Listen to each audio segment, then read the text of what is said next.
우리가 여행을 떠날 때면요, 가장 먼저 하는 일이 뭔가요? 짐을 싸는 것입니다. 짐을 싸죠. 큰 캐리어를 딱 갖다 놓고 짐을 쌉니다. 여행 기간 동안 일어날 일에 대해서 미리 생각하며 준비하면서 머리를 돌립니다. 휴대폰 방전되면 안 되지. 예비 배터리 챙기고, 또 속옷도 챙깁니다. 양말 챙겨. 그리고 또 뭐 챙기죠? 편하게 신을 신발도 중요해. 그리고 여름에는 물에 젖으면 갈아입을 옷까지 챙깁니다. 잠은 잘 자야 되니까 베개 챙겨. 그리고 출발하고 난 후 어느 정도 가다가 이렇게 이야기합니다. 아직 집에 돌아갈 수 있는 거리니까 빨리 생각해봐. 사실 우리 집 얘기입니다. 지난 추석에는요, 천안에 계시는 저희 어머니 댁에 갔었는데, 아파트에 들어가면서 이제 차에서 짐을 내려놓는데, 왜 동마다 한 분씩 그 할머니, 지킴이 할머니들 계시잖아요. 앞에 앉으셔서 우리를 이렇게 물끄러미 보시다가 우리 딸아이에게 얘기하더라고요. 아유, 몇 층으로 이사 왔어? 이러시더라고요. 짐을 하도 많이 내리니까 그렇게 말씀하시던데요. 사실 여행에서 우리가 꼭 필요한 물건을 준비하고 일어날 일에 대비하는 것은요, 정말 중요합니다. 준비 안 해와서 어려움을 당할 수도 있죠.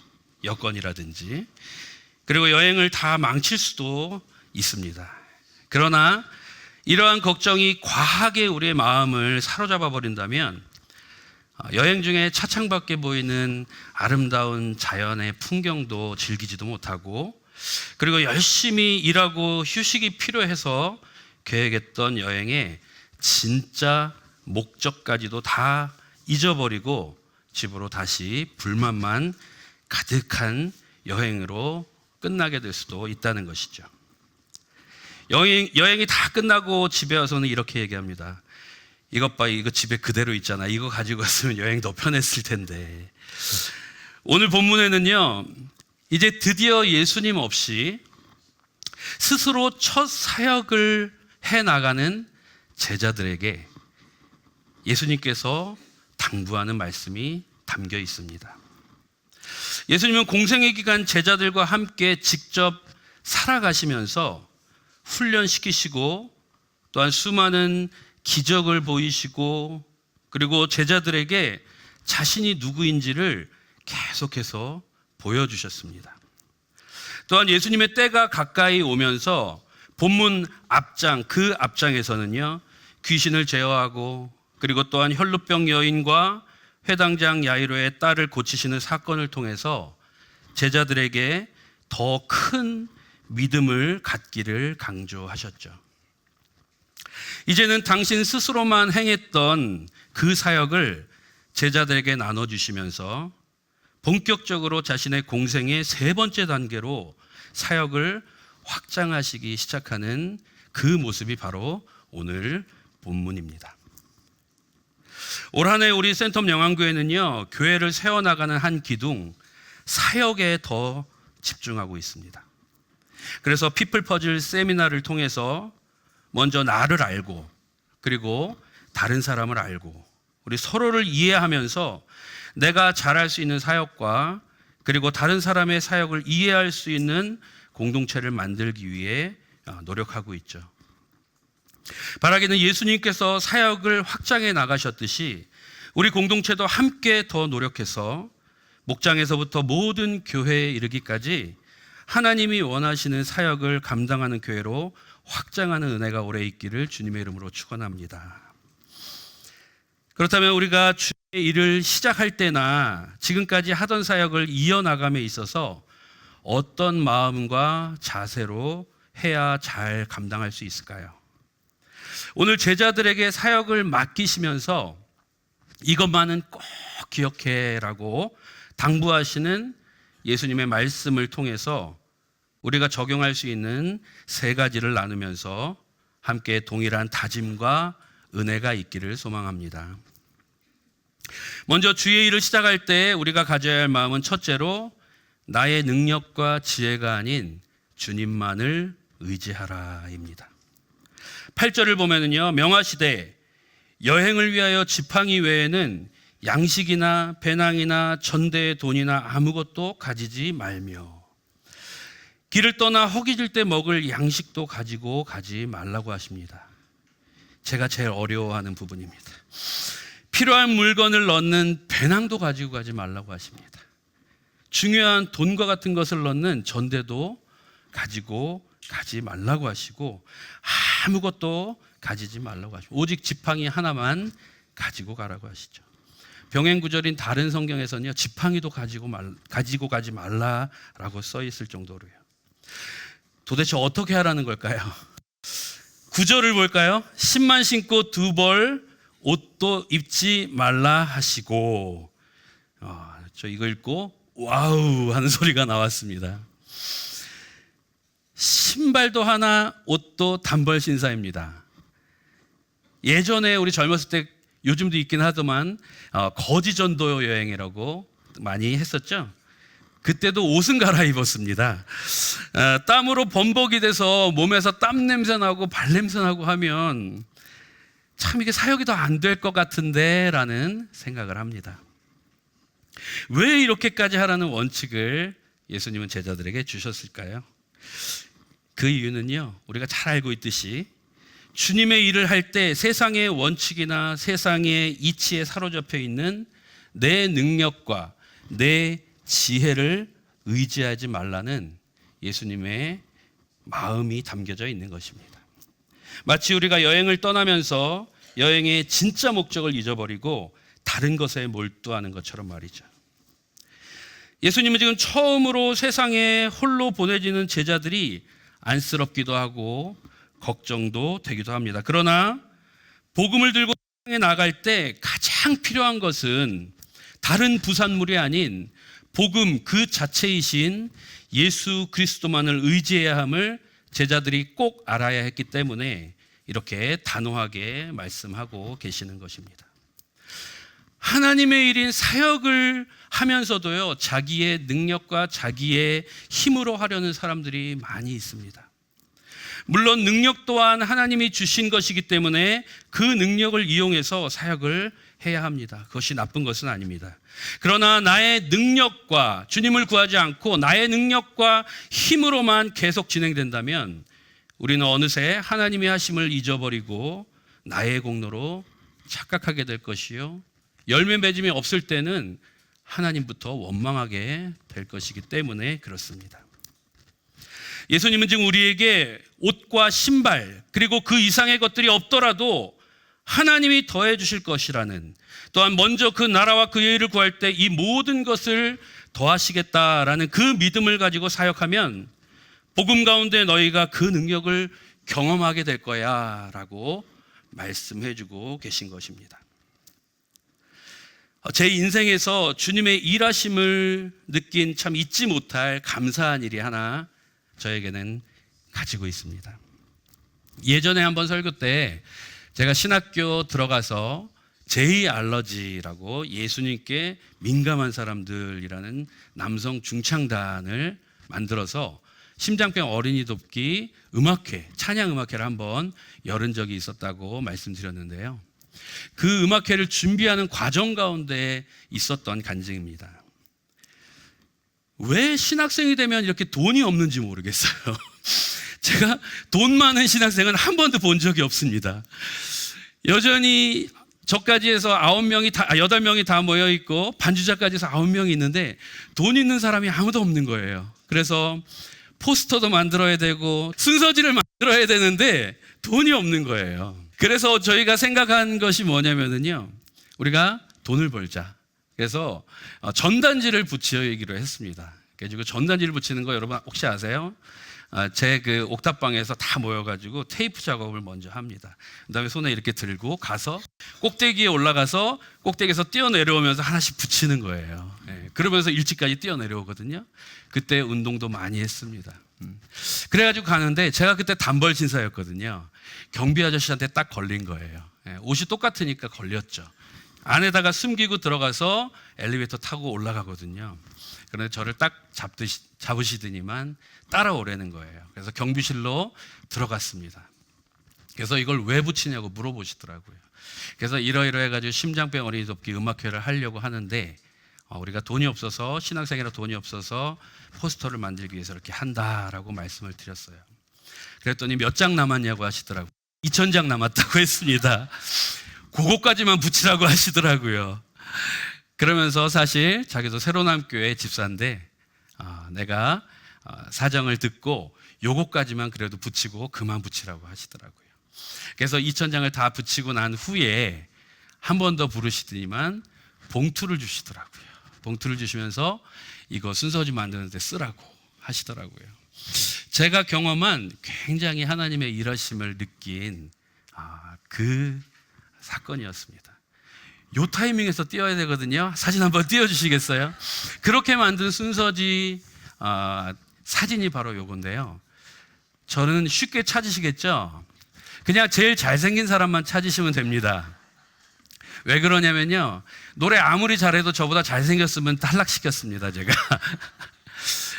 그래서 이렇게 이 사진을만 보면은 제가 하나님이 일하심을 느끼면서 어떻게 보면 작은 일일지 모르겠지만 저에게는 깊숙한 곳에서 하나님께서 제 사역을 도우시고 일하신다라는 그 믿음을 주는 간증입니다.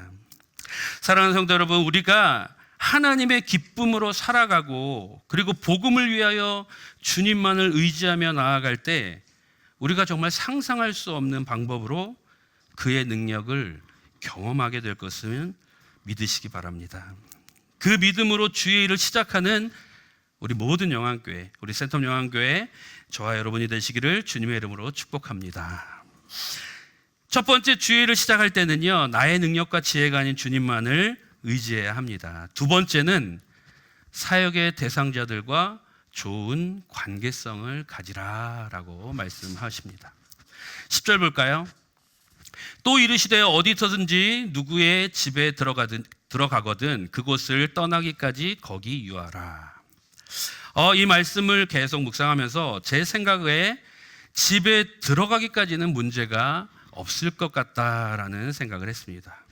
왜냐하면요, 우리가 좀 이해하기 힘든 시대적 배경과 지역에 따른 문화적 해석이 필요한 부분인데, 예수님 시대뿐만 아니라 얼마 전 제가 즐겨보는 세계 땡땡 기행이라는 TV 프로그램에서도 나오던데요, 여전히 몽골이나 그 중앙아시아에서는 갑자기 낯선 손님이 자기 집을 방문하면요, 신께서 보낸 행운이라고 생각하면서 손님을 맞이한다고 하더라고요.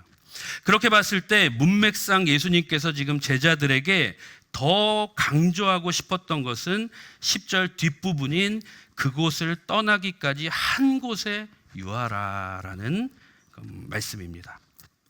처음에 유하기로 한 집에서 머물면서요, 그 마을의 사역을 하다가 의견이 맞지 않을 수도 있고 그리고 어려워질 수도 있습니다, 관계가. 그러나 그 안에서 해결하라라고 하시는 말씀입니다. 불편하다고 그 지역에 있으면서 다른 집으로 또 옮겨가고 그렇게 이동을 계속 하게 된다면 주변 모든 사람들, 결국에는 그 마을 모든 사람들에게까지 해를 끼칠 수 있다라는 것이죠. 사역의 열매를 맺지 못하게 될 것을 아시는 예수님은요, 제자들에게 사람들과의 관계에서 유연하게 대처하라라고 말씀하고 계시는 것입니다. 그래서 그런지 같은 사건을 이야기하는 병행구절 마태복음 10장에서는 이렇게 이야기합니다. 마태복음 10장 11절인데요. 어떤 성이나 마을에 들어가든지 그 중에 합당한 자를 찾아내어 라는 말이 추가가 되어 있습니다. 미리 합당한 자를 찾아낸다면 아무래도 실패할 위험성이 좀 줄어들지 않을까 생각합니다. 이처럼 예수님은요, 사역에 있어서 사람들과의 관계를 매우 중요시 여겼다는 것을 우리는 알 수 있습니다. 명령만 하신 것이 아니라 예수님 당신 그 스스로도 사람들과의 좋은 관계성을 계속해서 몸소 보이셨죠. 그런데 이 시대에 기독교에 대한 많은 오해들이 있습니다.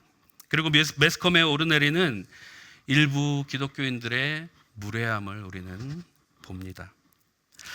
예수님은 이러한 모습을 아시고 이 말씀을 우리에게 주시지 않았나 하는 생각을 하면서 그 어느 때보다 무겁게 이 말씀을 받아 우리가 지켜나가야 할 때라고 생각을 합니다. 좋은 관계성을 가져야 할 대상자는요 또 있는데요, 사역의 대상자뿐만이 아니라 함께 사역하는 동역자와도 좋은 관계를 쌓는 것은 필수입니다. 7절 앞부분에 보면은요, 12제자를 부르사 둘씩 보내시며 라고 되어 있죠. 백지장도 맞들면 낫다라는 우리나라 속담이 있듯이 스스로는 처음으로 사역을 감당하는 제자들에게 혼자 가게 하지 아니하시고 둘씩 짝을 지어서 보냅니다.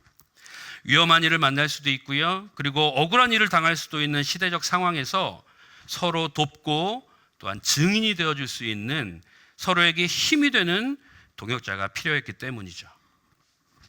그렇습니다. 함께 사역하는 동역자와 좋은 관계를 유지할 때 우리의 사역은 힘도 얻고 또한 오래 유지될 수 있음을 기억하시기 바랍니다. 반대로 주변 동역자들이나 또 나로 인해서 불편함을 느끼거나 사역에 대한 어려움을 겪는다면 나의 모습을 뒤돌아보고 점검해야 할 것입니다. 권면하기는 이 말씀을 함께 나누는 저와 여러분이 앞으로의 사역 가운데 만나게 될 모든 사람들과 그리고 함께 사역하는 동역자들과의 관계에 있어서 하나님이 주시는 늘 유연하고 좋은 관계를 유지하셔서 사역의 열매를 맺으시기를 주님의 이름으로 축복합니다. 이제 마지막입니다. 주일을 시작할 때 우리가 가져야 할 마음은요, 나의 능력과 지혜가 아닌 주님만을 의지해야 한다. 그리고 또한 사역하는 사람들과의 좋은 관계성을 가져야 한다고 말씀드렸습니다.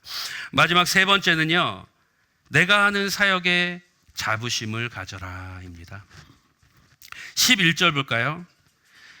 어느 곳에서든지 너희를 영접하지 아니하고 너희 말을 듣지도 아니하거든 거기서 나갈 때에 발 아래 먼지를 떨어버려 그들에게 증거를 삼으라 하시니. 이 말씀을 통해 복음을 받아들이는 것이 참 얼마나 어려운 일인가 우리는 알 수 있습니다. 오늘 본문 바로 앞절이죠. 1절부터 6절. 어떤 사건이 기록되어 있나요? 예수님께서 자기 고향인 나사렛에서 조롱 섞인 배척을 당하신 사건을 직접 겪으십니다. 이처럼 예수님께서는 사역의 대상자들과 좋은 관계를 유지하라고 말씀하시지만 절대 그 복음 자체를 가볍게 여기지는 말라고 엄중히 말씀하고 계시는 것입니다. 우리가 가진 복음은 절대 값싼 복음이 아닙니다, 여러분. 그렇기 때문에 그것을 전하는 사역을 감당할 때 우리는 절대 을이 되어서는 안 됩니다. 거만하거나 불친절로 갑질을 하라는 이야기가 절대 아닙니다. 이 귀한 복음을 거절하는 자에게 구걸하지 말라는 것이죠. 우리는 사역하는 것에 자부심을 가지라는 것입니다. 하나님 나라는요, 오직 믿음과 순종으로 얻을 수 있다라고 말씀하십니다. 그 무엇과도 바꿀 수 없는 소중한 복음을 영접하지도 않고 듣지도 않는다면 시간을 지체하지 말고 발 아래에 먼지를 떨어버려 그들에게 증거를 삼으라 엄중히 말씀하고 있는 것입니다. 마태복음에는 이 말씀에 연결해서 증거의 결과로 무서운 심판의 말씀까지 기록되어 있습니다. 마태복음 10장 14절 15절입니다. 누구든지 너희를 영접하지도 아니하고 너희 말을 듣지도 아니하거든 그 집이나 성에서 나가 너희 발에 먼지를 떨어버리라. 내가 진실로 너희에게 이르노니 심판날에 소돔과 고모라 땅이 그 성보다 견디기 쉬우리라. 그 유명한 하나님의 심판을 받은 도시 소돔과 고모라는 아무것도 아니다라고 말씀하시는 굉장히 무서운 말씀이시죠. 사실 저도 성향상 다른 사람들이 나로 인해 불편해하는 것을요 굉장히 좀 싫어하는 사람입니다. 의심의 눈들이 막 이렇게 오는, 특히 우리 제자반 같이 했던 분들이 의심의 눈으로 더 많이 쳐다보는 것 같은데요. 그러다 보니까요, 복음을 전할 때 전할 수 있는 상황인데도 내가 이 말을 했을 때 이 사람이 불편해하거나 좋았던 관계가 깨지면 어떡하지? 그런 걱정을 합니다. 사실 우리 믿는 사람들은 그런 걱정을 대부분 하는 것 같습니다. 그때 제 마음을 안심시키는 사단의 음성이 들립니다. 다음에 더 좋은 완벽한 기회가 올 거야 라고 사단의 음성이 들려요. 그러나 여러분, 그 사람에게 올 심판날이 언제인지 아무도 알 수 없습니다. 우리가 하는 이 사역은요, 절대 부끄러운 사역이 아닙니다. 아니, 이 세상의 그 어떤 일보다 가장 값지고 영혼을 살리는 소중한 이름을 기억하시기 바랍니다. 복음 전한 일에 당당히 임하는 우리 모두가 되기를 주님의 이름으로 축복합니다. 말씀을 마무리하면서 속으로 대답할 질문 한 가지 드릴게요. 여러분, 아직도 사역은 나와는 먼 단어야 라고 생각하시나요? 속으로 대답하십시오. 네. 사실 하나님의 일, 사역, 그러니까 좀 거창하죠. 네. 뭔가 대단한 일을 해야만 하고 어디 멀리 나가야 되는 것 같은 생각이 들긴 합니다. 그런 부담으로 느껴져서 우리가 그 사역에 함께하지 못하는 것도 잘 알고 있습니다. 사실 목회자의 길을 가는 저 또한 사역에 대해서 알기 위해 참 오랜 시간이 걸린 것 같아요. 신학교를 갈 때까지만 해도 내가 안정된 교사 자리를 그만두고 하나님을 선택했어라는 바보 같은 교만한 마음을 가지고 그렇게 사역을 시작했었을 때도 있었습니다. 그 교만은 사역으로 인해서 한 해 한 해 깎여 나갔고요. 점점 사역자가 되어가고 있고 지금도 낮아지며 되어가고 있는 중입니다. 이제서야 사역에 대해서 조금 알아가면서요, 저는 저만의 사역에 대한 정의를 내릴 수 있었습니다. 그 사역의 정의는 바로 이건데요.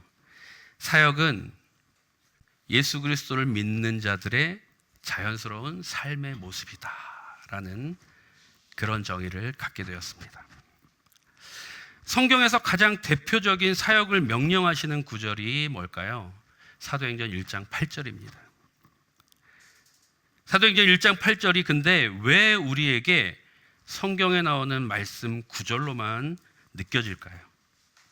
그것이 너무 먼 곳이고 또 다른 나라 지명이기 때문에 그러지 않을까 저는 한번 생각해 봤습니다. 그래서 저는요, 그것을 성경을 바꾼 건 아니고요, 조금 축소해 봤습니다. 예루살렘 가정과 교회로 봤어요. 예루살렘 가정과 교회입니다. 그리고 온 유대 아파트 단지로 봤습니다. 네. 아파트에 살지 않으시는 분들은 우리 동네 마트까지 생각하시면 되겠습니다. 그리고 사마리아 어디일까요? 같은 민족이지만 약간 그 왼수 같은 사람들이 있는 학교나 회사라고 봤습니다. 네, 사마리아.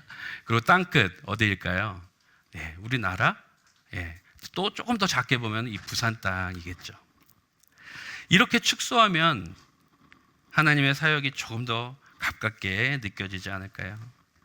여러분, 사역에 대해서 크고 넓고 대단하게 생각하지 마십시오. 여러분들이 살아가는 그 삶의 모습, 예수 그리스도를 믿는 자들이 살아가는 그 삶의 모습이 곧 자연스러운 그 모습이 저는 사역이라고 생각합니다. 바라기는 우리의 삶의 모습에서요, 주님만을 의지하고 그리고 사람들과의 좋은 관계를 유지하며 무엇보다 우리 사역에 자부심을 갖고 사역함으로써 우리 건강한 교회로 사역을 확장해 나가는 센텀 영안교회 저와 여러분이 되시기를 주님의 이름으로 축복합니다. 아멘.